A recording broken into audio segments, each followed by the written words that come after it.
Korean এই খাবারগুলো রান্না করতে আমার কতটা সময় লাগে অনেকেই কমেন্ট করেছিলেন যে এই খাবারগুলো যে আপনি রান্না করেন তারপরে এইভাবে লাঞ্চ বক্সটা তৈরি করেন কতটা সময় লাগে।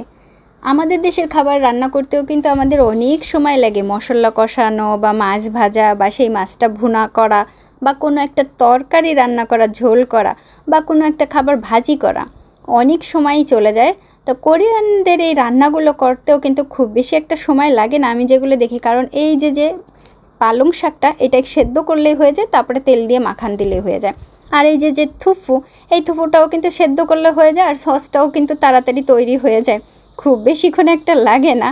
আর তার সাথে ওই যে স্যুপ করেছি আর একটা, ওই স্যুপটাও কিন্তু একেবারে খুব বেশি সময় লাগে না, মিনিট 15-র মতো হয়ে যায়। তা আমাদের দেশের খাবার তৈরি করতেও দেখেন 3-4 পদের খাবার বা 2-3 পদের খাবার একটা ঝোল তরকারি করতে গেলেও মিনিমাম সব মিলিয়ে ঘন্টাখানেক লাগে। কোরিয়ান খাবারগুলো ওই রকম, ওই ঘন্টাখানেক তো লাগেই, তার সাথে তো আবার ভাত রান্নাও করতে হয়, তো সব মিলে ওই রকম সময়ই চলে যায়। কিন্তু খাবার রান্না করার পরে যখন খাবারগুলো প্যাকিং করি হাজব্যান্ডের জন্য, এই যে ভালোবাসার একটা লাঞ্চ বক্স, তাতে কিন্তু আমার খুবই ভালো লাগে আর আমি এটা খুব এনজয়ও করি। Thank you.